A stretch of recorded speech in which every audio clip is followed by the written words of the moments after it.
Witam serdecznie wszystkich widzów. Dzisiaj na tapetę bierzemy jeden z najsłynniejszych polskich zabytków i prawdopodobnie najistotniejszy zamek w historii Polski, czyli Zamek Królewski na Wawelu, zbudowany z klocków Lego. W tym filmie skupię się na poszczególnych etapach budowania i przytoczę część długiej i wyboistej historii zamku. Zaczynając od wymiarów makiety, ma ona w skrajnych punktach 135 cm długości i 76 cm szerokości. Natomiast wysokość od blatu biurka do czubka wieży zegarowej wynosi około 32 cm. Skala to około 1 do 250. Jeśli chodzi o budowę, jako pierwszy powstał ten oto skośnie postawiony budynek. Dzięki niemu można było wyznaczyć skalę całej reszty. Sam budynek jest najmłodszym z obecnie stojących na Wawelu. Powstał w 1856, kiedy Kraków był pod zaborem austriackim. Wówczas stacjonująca tu austriacka armia przeznaczyła go na szpital wojskowy. Później przeszedł w ręce cywilne, a obecnie znajdują się tu centrum wystawowo-konferencyjne, mieszkania pracowników i kawiarnia Wawel. Na makiecie wnętrze jej wygląda tak. Następnym krokiem było wyznaczenie linii muru obronnego, zbudowanie bulwaru, a także części Wisły. Tutaj z kolei na punkcie widokowym umieściłem polską flagę. No a tutaj mamy pomnik Smoka Wawelskiego. Dla tych, co nie pamiętają, przypomnę może legendę o smoku. Więc dawno temu, gdy na wzgórzu wawelskim rządził król Krak, w mieście pojawił się smok. Zamieszkał on w jamie pod zamkiem i zażądał cotygodniowej ofiary w postaci krowy. W przeciwnym razie porywał ludzi. Ofertę pokonania smoka złożył królowi Szewczyk. I choć został wyśmiany, miał on swój plan. Wziął tłustego barana, wypchał go siarką, zaszył i podłożył pod jamę smoka. Ten po zjedzeniu natychmiast poczuł pragnienie i zaczął pić wodę z Wisły. Po wypiciu ogromnej jej ilości w końcu nie wytrzymał i pękł, a Szewczyk dostał obiecaną nagrodę. Teraz pomnik smoka stoi właśnie w tym miejscu. No jest lubianą atrakcją turystyczną wśród turystów. Co było dalej? Dalej po zbudowaniu Wisły, bulwarów i murów trzeba było stworzyć platformę pod dalszą budowę, a wyglądała ona tak. Tutaj z kolei timelapse zbudowania trawy i widać też zalążki dziedzińca arkadowego.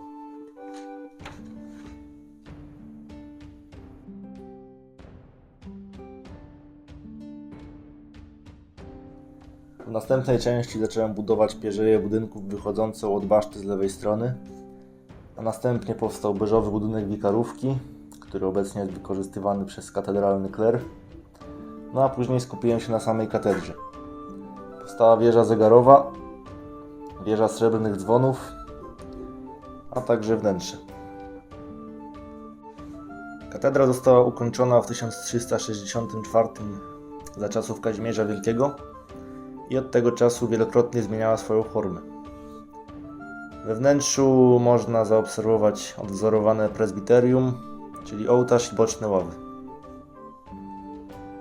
Na zewnątrz kaplica ze złotym dachem to kaplica zygmuntowska, a obok niej kaplica Wazów zbudowana jako mauzoleum tej dynastii. Kratowane okna mają imitować witraże,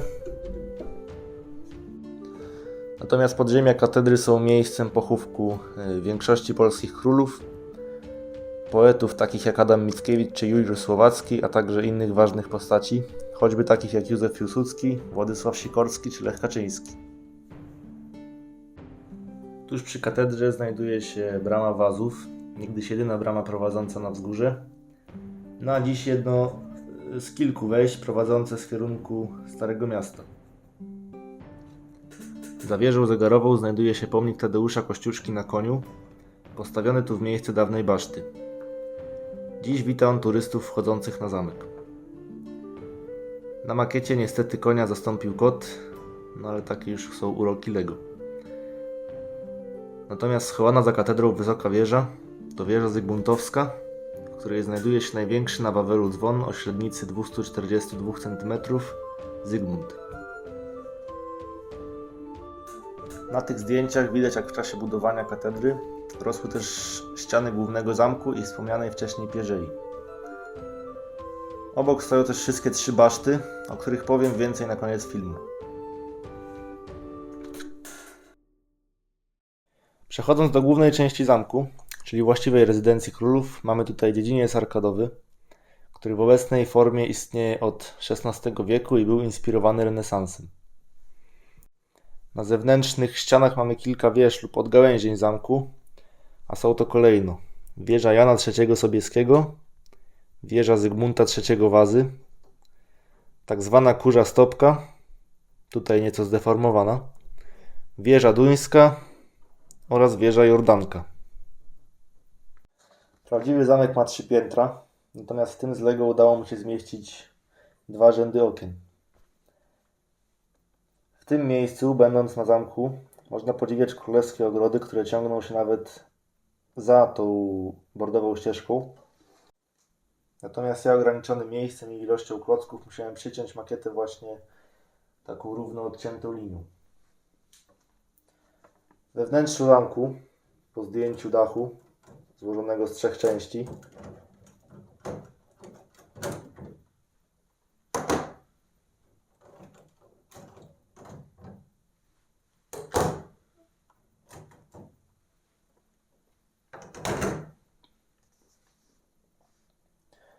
można zobaczyć pomieszczenie.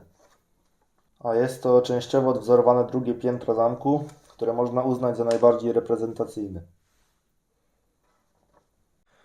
Przenosząc się na chwilę do prawdziwej historii zamku, trzeba niestety powiedzieć, że nie jest on 100% oryginalny, a większość eksponatów nigdy nie widziała ani prawdziwych królów, ani średniowiecznych debat.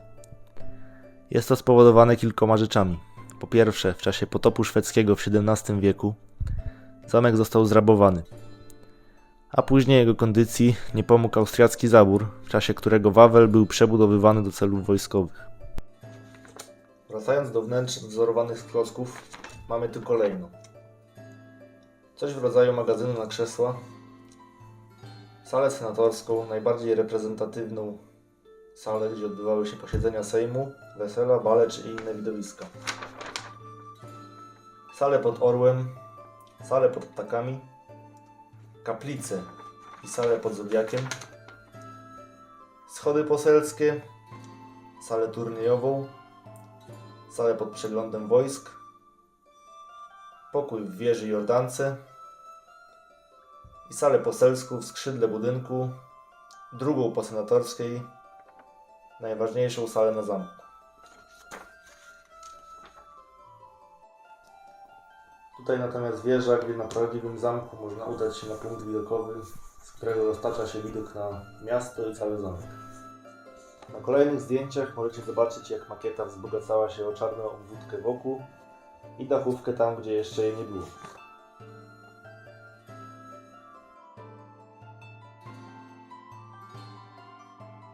Przejdę teraz do omówienia dziedzińca zewnętrznego zamku, a znajdują się tutaj ruiny średniowiecznych budynków. Są to kościół świętego Michała, dom Stanisława Borka i kościół świętego Jerzego.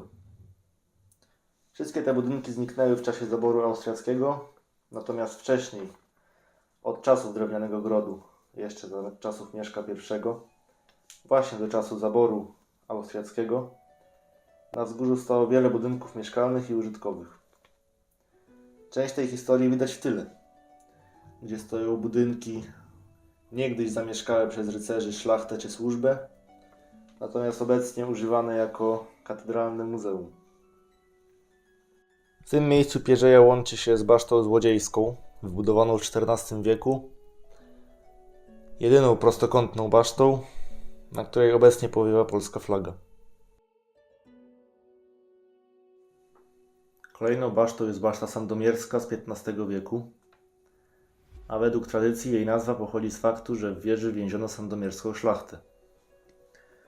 Pod basztą można zobaczyć drugą z głównych bram zamku, a jest to brama bernardyńska. Postawiona ona została przez hitlerowców w miejsce starej austriackiej bramy w 1943 roku. Ostatnia i najwyższa baszta to baszta senatorska, wkomponowana i połączona z główną częścią zamku. Na zakończenie chcę Wam pokazać gablotkę wkomponowaną w zamek. Znajdują się tutaj 3 minifigurki. Jest to rycerz w tradycyjnym ubiorze, zamkowy klucznik oraz królowa Jadwiga. Z tyłu makiety natomiast mamy konia. W tle są teraz zdjęcia wykończonej obecnymi na prawdziwym zamku kawiarenkami, drzewami i roślinami budowli. A ja już teraz się żegnam i zapraszam na kolejne filmy. A jeśli ten Wam się spodobał, to zachęcam do zostawienia lajka i subskrypcji.